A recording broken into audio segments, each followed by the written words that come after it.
ಹೀರೋಯಿನ್ಗಳಿಗೆ ಏನಾಗೋಗುತ್ತೆ ಅಂತಂದರೆ, ಅನ್ಫಾರ್ಚುನೇಟ್ ಇದು incident. Actually ಒಂದು 3 ಇಯರ್ಸ್ ಮುಂಚೆ ಒಂದು ಸೀರಿಯಲ್ ಮಾಡ್ತಿದ್ದೆ ನಾನು.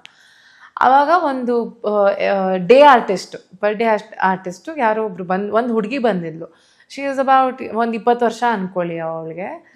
ಅವಳು ಬಂದ್ಬಿಟ್ಟು, ಅಕ್ಕ ಈ ಥರ ಹೀರೋಯಿನ್ ಆಗಕ್ಕೆ ನೀವು ಏನೇನು ಮಾಡಿದ್ರಿ, ಯಾರ್ಯಾರ ಜೊತೆ ಏನೇನು ಮಾಡಬೇಕಾಯ್ತು. ನಾನು ಯಾರ್ಯಾರ ಜೊತೆ ಏನು ಮಾಡಬೇಕಪ್ಪ, ಏನಿಲ್ಲ ಅಂದರೆ ಆಡಿಷನ್ ಕೊಡ್ಬೇಕಷ್ಟೇ. ಆಡಿಷನ್ ಕೊಟ್ಟರೆ ಓಕೆ ಅಂತಂದರೆ ಒಂದು ಸ್ಕ್ರೀನ್ ಟೆಸ್ಟ್ ಕರೀತಾರೆ. ಇಲ್ಲ ಅಂದರೆ ಡೈರೆಕ್ಟರ್ ಜೊತೆ, ಪ್ರೊಡ್ಯೂಸರ್ ಜೊತೆ ಎಲ್ಲ. ಅಯ್ಯೋ ಹಂಗೆಲ್ಲ ಇಲ್ಲಮ್ಮ, ಐ ಮೀನ್ ಡೋಂಟ್, ಯಾರಾದರೂ ಕರೆದ್ರು ಹಂಗೆಲ್ಲ ನೀನು ಎಂಟರ್ಟೈನ್ ಮಾಡಬೇಡ.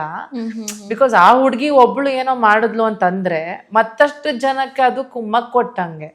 ಸೊ ಬೇರೆ ಎಲ್ಲ ಹುಡುಗಿಯರು ಇದೇ ಶಾರ್ಟ್ ಕಟ್ಟು, ಇದನ್ನ ಮಾಡಿಬಿಟ್ರೆ ನಾವು ನೆಕ್ಸ್ಟ್ ಸ್ಟಾರ್ ಆಗೋಗ್ತೀವಿ ಅನ್ನೋ ಒಂದು ಐಡಿಯಾ ಇಟ್ಕೊಂಡು ಬರ್ತಾರೆ. ಬಟ್ ಅನ್ಫಾರ್ಚುನೇಟ್ಲಿ ಅದಾಗೋದು ಇಲ್ಲ. ಏನೋ ಒಂದ್ಸಲ ಈ ಥರ ಒಬ್ರ ಜೊತೆ ಏನೋ ಕಮಿಟ್ಮೆಂಟ್ ಅಂತ ಅನ್ಕೊಂಡು ಹೋಗ್ತಾರೆ. ಅವ್ರೊಬ್ಬರೇ ಬೆಳೆಸ್ತಾರೆ. ನಾವು ಸೀರಿಯಲ್ಗಳು 6 ತಿಂಗಳಿಗೂ ಮುಗಿಬೋದು, 1 ವರ್ಷಕ್ಕೂ ಮುಗ್ದೋಗ್ಬೋದು. ಅದಾದ್ಮೇಲೆ ಸೊ ಅದನ್ನೇ ಮಾಡ್ಕೊಂಡು ಕೂತ್ಕೊಳ್ಳೋಕದು ಇಟ್ಸ್ ನಾಟ್ ಏನಂತಾರೆ ಆ್ಯಕ್ಟಿಂಗ್. ಇದು ಒಂದು ಸಿನಿಮಾ ಕಲೆ ಅಲ್ವಾ, ಇದನ್ನ ಹಾಳು ಮಾಡಬಾರ್ದು, ಹಾಗೆಲ್ಲ ಹೊಲಸ್ ಮಾಡಬಾರ್ದು. ಸೊ ಅದೊಂದು I would like to tell. ಅಂದರೆ ಎಷ್ಟೇ ಕಷ್ಟ ಆದ್ರೂ ಒಂದು ಎಥಿಕಲ್ ವೇನಲ್ಲಿ ಯುನೋ ಚಾಪ್ ಮುಡ್ಸೋಕ್ಕೆ ಟ್ರೈ ಮಾಡಬೇಕೇ ಹೊರತು ಏನೇನೋ ಶಾರ್ಟ್ಕಟ್ಗಳಿದೆ ಅಂತ ಅದನ್ನು ಟ್ರೈ ಮಾಡಿಕೊಂಡು ಅದನ್ನು ಮಾಡೋ ಬದಲು ಅಟ್ಲೀಸ್ಟ್ ಥಿಯೇಟರಿಂದ ಶುರು ಮಾಡಲಿ. ಥಿಯೇಟರ್ ಹೋದರೆ ಡ್ರಾಮಾಗಳು ಮಾಡಿದ್ರೆ ಅಲ್ಲೊಂದಷ್ಟು ಕಾಂಟ್ಯಾಕ್ಟ್ಸ್ ಬೆಳೀತವೆ. ಸೀರಿಯಲ್ಗಳು ಈ ನಡುವೆ ಎಷ್ಟು ಬರ್ತಿದೆ, ಸಿಕ್ಕಾಪಟ್ಟೆ ಅವಕಾಶಗಳಿದೆ. ಸೊ ಎಥಿಕಲ್ ವೇನಲ್ಲಿ ಶುರು ಮಾಡಿದ್ರೆ ಐ ಥಿಂಕ್ ಒಳ್ಳೇದು ಅನ್ಸುತ್ತೆ. ಆ್ಯಂಡ್ ಇವಾಗಂತೂ ಸೋಷಿಯಲ್ ಮೀಡಿಯಾ ಇರೋದ್ರಿಂದ I think it is much easier.